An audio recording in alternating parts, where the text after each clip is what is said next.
এটা আজকে প্রথম আমি কালবেলার এই প্রোগ্রামটায় ক্লিয়ার করছি। আমার যখন এইজেল পেটে থাকে, আমি যখন ওটি রুমে যাই আমার হাজব্যান্ডের সাথে, তখন আমি বললাম যে তুমি কেসটা স্টপ করে দাও, ছেলেটাকে তুমি মাফ করে দাও। আমার পেটে যে বাচ্চা আছে সেটা আরেকজনের বাচ্চা, সেটা আমার হাজব্যান্ডের না, কিন্তু সে মারা গেছে, আল্লাহ তাকে বেহেশত নসিব করুক। 24 আওয়ার্সের মধ্যে একটা মানুষকে অ্যারেস্ট করা হয়। তো যাই হোক, পরবর্তীতে তারই এলাকার একজনের বাইকের মাধ্যমে অ্যাক্সিডেন্ট হয়ে দেন মারা গেল। না জেনে না শুনে বলে যে এটার সাথে আমি দায়ী। আমরা অনেক চেষ্টা করেছিলাম ছেলেটাকে বাঁচানোর জন্য। কখনো কোনো কন্টেন্টে বা লাইভে এমন কোনো কমেন্ট এসেছে যেটা পড়ে আপনি একদম মুখ চেপে হেসে ফেলেছেন? না, কষ্ট পেয়েছি, হাসি আসে না, কষ্ট পাই অনেক ক্ষেত্রে কষ্ট পাই, বা মনে হয় যে এই কথাটা যে বলল এটার তো কোনো যুক্তি নাই, বা এই কথাটার আসলে কোনো ভিত্তি নাই। লাস্ট কোন কমেন্টটা দেখে আসলে আপনি খুব কষ্ট পেয়েছেন, মনে পড়ে এমন কিছু? অনেকেই যেটা বলে, আমি জানি না এই কথাটা বলা ঠিক হবে কিনা, আমি যে ছেলেটার নামে মামলা করেছিলাম, যে ছেলেটা অ্যারেস্ট হয়েছিল, জেল খেটেছিল, সেই ছেলেটাকে কিন্তু আমি জেল থেকে আবার করে এনেছি, কারণ আমি যখন প্রেগনেন্ট ছিলাম, হ্যাঁ এরকম বলে। এই টপিকে আমি আসছি, এটা আজকে প্রথম আমি কালবেলার এই প্রোগ্রামটায় ক্লিয়ার করছি, কারণ এই জিনিসটা আমার অনেক কষ্টের একটা জায়গা। তো আমার যখন এইজেল পেটে থাকে, আমি যখন ওটি রুমে যাই, যখন আমি ওটি রুমে যাচ্ছি, যে আমাকে অপারেশন করতে নিয়ে যাচ্ছে, সেই সময়টা আসলে এরকম কথা হচ্ছিল যে নেক্সট আমরা কি করব, আমাদের শুনানিতে কি করব, এই বিষয়টাতে আমি কি স্টেপ নিব, ওর বিষয় আর কি স্টেপ নিব। তো তখন ওর পরীক্ষা চলছিল, তো ওর বাবা মা ফোন করে রিকোয়েস্ট করে যে পরীক্ষার জন্য যাতে ছেলেটাকে আমরা জেল থেকে বের করি, বা পরীক্ষাটা দেওয়ার জন্য। পরে আবারও এটার বিরুদ্ধে মামলাটা চলতে থাকবে। তো আমি অপারেশন থিয়েটারে যাওয়ার আগে কথা বলছি আমার হাজব্যান্ডের সাথে, তখন আমি বললাম যে তুমি কেসটা স্টপ করে দাও, ছেলেটাকে তুমি মাফ করে দাও। এটা বলার পর ও বলল যে আমরা আর কেসটা কন্টিনিউ করতে চাচ্ছি না, আপনি এটা মাফ করে দিলাম। আমার মাফ করা মানেই কিন্তু কেসটা ডিসমিস হয়ে গেল, কারণ যেহেতু আমি কষ্ট পেয়েছি, আমাকে নিয়ে বুলিং করা হয়েছে। তো গেল, সে বাড়ি চলে গেল, এবং সে বাড়িতে গিয়ে একটা ভিডিও দিয়েছে আমাকে ক্ষমা চেয়ে, যে আমার ভুল হয়েছে, আমি এ ধরনের আর ভিডিও করব না এসে।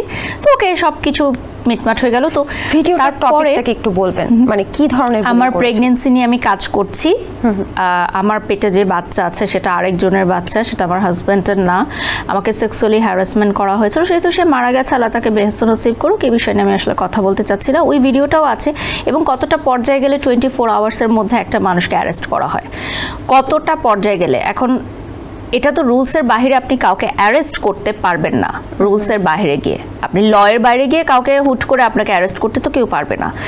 যখন সেটা ওই লতে পড়েছে, তারপরই সেক্সুয়াল হ্যারাসমেন্ট, অঙ্গভঙ্গি, এগুলো অনেক বিষয় আছে যেগুলো আমি তখন জানতে পারলাম এগুলো। আর আমি তো তখন প্রেগনেন্ট ছিলাম, আমার শেষের দিকে, আমার হাজব্যান্ড এগুলো ডিল করেছে। তো যাই হোক, পরবর্তীতে তারই এলাকার একজনের বাইকের মাধ্যমে অ্যাক্সিডেন্ট হয়ে ছেলেটা গুরুতর আহত হলো, দেন আইসিইউতে ছিল, দেন মারা গেল। তার একটা ফ্রেন্ডও অনেক আহত হয়েছিল, অনেক দিন সে হসপিটালে ছিল, এবং যে বাইক চালাচ্ছিল সেও কিন্তু স্পট ডেড হয়েছে। বাইকটা কিন্তু ওদেরই এলাকার ছিল, কুমিল্লারই এলাকার ছিল। এখন এইটাকে অনেকে মানুষরা এবং না জেনে না শুনে বলে যে এটার সাথে আমি দায়ী, এটা আমি আর আমার হাজব্যান্ড দায়ী। কিভাবে, কি আমরা এটা করিয়েছি, কিভাবে সম্ভব? বাইকটা অ্যাক্সিডেন্ট আপনারা করেছেন? হ্যাঁ, রাইট।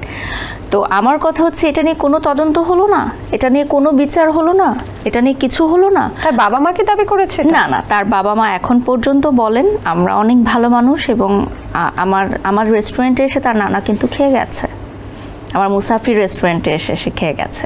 মানুষ না জেনে অনেক কথা বলে, তো এটা তদন্ত করতে হবে, এটা জানতে হবে, এটা সঠিকটা জানতে হবে সবাইকে, তারপর কমেন্ট করতে হবে। এই কমেন্টগুলো যারা করে, আমি সকল কুমিল্লাবাসীদেরকে বলতে চাই এবং সকল সোশ্যাল মিডিয়ার জনগণকে বলতে চাই যে এটার সাথে আমরা যুক্ত ছিলাম না, এটা সম্পূর্ণরূপে একটি অ্যাক্সিডেন্ট। এবং এটা নিয়ে আমার কাছে যখন ফোন আসে ওর ফ্রেন্ডের পক্ষ থেকে, আমার হাজব্যান্ডের কাছে, আমার হাজব্যান্ড সাথে সাথে হসপিটালে দৌড়ে গেছিল, এবং একটা নির্দিষ্ট অঙ্কের বিলও সে পে করেছিল।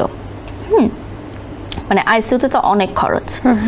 আমরা অনেক চেষ্টা করেছিলাম ছেলেটাকে বাঁচানোর জন্য, এবং তখন আমার হাজব্যান্ড আমাকে একটা কথা বলছে যে তুমি ওকে মাফ করে দাও মন থেকে, ও যেহেতু এখন মৃত্যুশয্যায় আছে, তুমি ওকে মন থেকে মাফ করে দাও, এটা আমার হাজব্যান্ড আমাকে বলেছিল।